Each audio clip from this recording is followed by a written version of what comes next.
বিসমিল্লাহির রহমানির রহিম। আসসালামু আলাইকুম। Welcome to back my channel Shiuli kitchen garden and লাইফস্টাইলে। আশা করছি যে যেখান থেকে আমার ভিডিও দেখেন না কেন সবাই আল্লাহর রহমতে ভালো আছেন। আমি আলহামদুলিল্লাহ ভালো আছি। তো আজকে দুদিনের ভিডিও নিয়ে আসছি। আসলে দুদিন ধরে ভিডিও করতেছি, আসলে সময়ের জন্য আর দিতে পারতেছি না।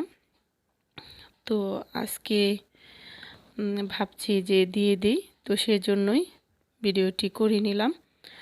তো এখানে গাছ থেকে সিম পাড়া হয়েছে, আর এই যে এখানে জলপাইয়ের আচার শুকিয়ে নিছি, আর এই জলপাইগুলো আমি সংরক্ষণ করে রাখবো, সেজন্য সিদ্ধ করে নিয়েছি। আর এখানে এই যে কাটা জলপাইয়ের আচার করব। তো জলপাইয়ের তো সিজন প্রায় শেষ হয়ে যাচ্ছে, সেজন্য আর এগুলো আমি শুকিয়ে নিছি। এগুলো আমি তেলে ভিজিয়ে যে আচারটা, তেলে ডোবা আচার, সেটা করে নেব। তো বন্ধুরা, আপনারা অবশ্যই আজকের টাইটেল দেখে বুঝতে পারতেছেন যে আমি কি বলতে চাচ্ছি। এখনের পরিস্থিতি আসলে ভীষণ খারাপ।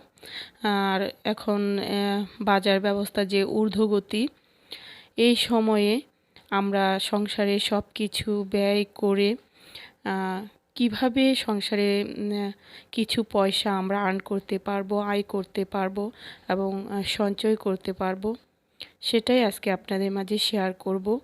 আশা করছি ভিডিওটি আপনাদের ভালো লাগবে, আর ভালো লাগলে প্লিজ একটি লাইক দিয়ে সম্পূর্ণ ভিডিওটি কন্টিনিউ করার অনুরোধ রইল। তো এখানে আমি সরিষার তেলের মধ্যে রসুন আর শুকনো মরিচ দিয়ে দিলাম, আর পাঁচফোড়নের গুঁড়া। শুধু তেলটা আমি ভালো করে ফুটিয়ে আচারে ঢেলে নেব। তো কাজ করতে করতে আপনাদের মাঝে কিছু কথা বলে নিই। তো বর্তমানে এই বাজার ব্যবস্থার যে ঊর্ধ্বগতি, এই সময়ে আমরা কিন্তু একেবারেই অপচয় করব না। আমাদের অনেকেই আমরা আছি, আমরা জানি যে কিভাবে আমরা সংসারে আর্ন করতে পারবো, আর কি করলে আমাদের সংসারটা ভালো হবে, আমরা ভালোভাবে চলতে পারবো। তারপরেও আমি একটু আমার মতে আপনাদের মাঝে শেয়ার করতেছি। তো আমরা প্রথমেই কি করব, ঘরের তৈরি খাবার খাবো।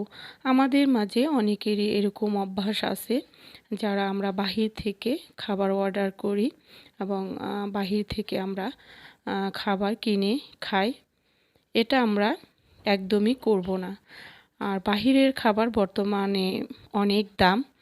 আমরা যদি সেই খাবারটা ঘরে তৈরি করি তাহলে কিন্তু অনেক ভালো হয়। আর আজকে আমার ছোট ছেলে, আমি ভীষণ ব্যস্ততায় ছিলাম, এই ঘর দরগুলো আমার ছোট ছেলে গুছগাছ করেছে। তো সে নিজেই নিজের হাতে ভিডিও করছে। তো একটু ভিডিওটা নড়াচড়া হয়েছে আর কি, সবাই ক্ষমা সুন্দর দৃষ্টিতে দেখবেন। আর সেজন্য সে নিজেই ঘরগুলো গুছিয়ে নিজেই বলতেছে যে আমি ভিডিও করে রাখি। তো সেটাও আপনাদের মাঝে শেয়ার করলাম আর কি। তাদের রুমটা, সবগুলো রুমই সে আজকে গুছিয়ে নিছে। আর আমার ছেলেগুলো অনেক ভালো, ওদের জন্য দোয়া করবেন।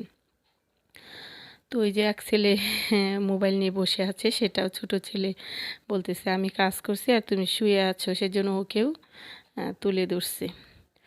তো আমরা অবশ্যই বাহিরের কেনা খাবার বর্জন করব।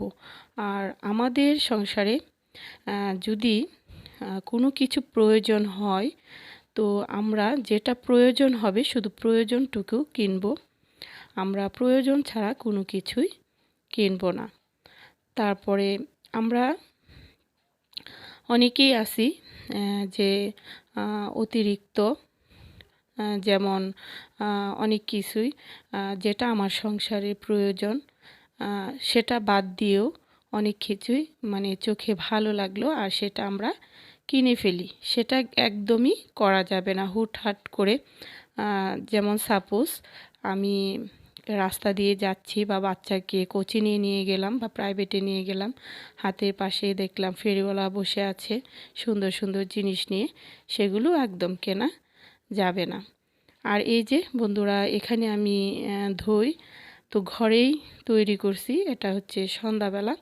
তো বাজার থেকে আমি কিনে আনিনি, নিজের ঘরে দইটুকু আমি তৈরি করে বাচ্চাদেরকে খেতে দিচ্ছি। আর আমাদের যেখানে যে পরিমাণ জায়গা আছে, আমরা তিল পরিমাণ জায়গাও বাকি রাখবো না, মানে খালি রাখবো না। আমরা অবশ্যই বাগান করব, শাক সবজি ফলমূলের বাগান করব। এ থেকে আমরা একদিনও যদি চলি তাহলে সেটাও অনেক। আর আমরা অবশ্যই এক কথায় বলতে গেলে আর কি, অপচয় আমরা কোনোভাবেই করব না। যতটুকু প্রয়োজন শুধু ততটুকুই আমরা কাজে লাগাবো, যে কোনো জিনিসই।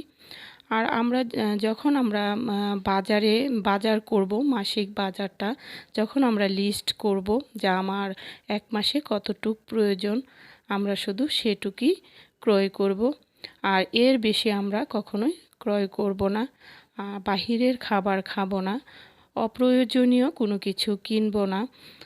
এগুলো যদি আমরা ঠিক করি তাহলেই কিন্তু আমরা একদম অপচয় রোধ করতে পারবো। এই অপচয়টা আমরা বিদ্যুৎ হোক, পানি হোক, যে কোনো কিছুই হোক, সব কিছুতে আমরা আর কি অপচয় করব না, আমরা সতর্ক থাকব সবাই। তো সেটাই।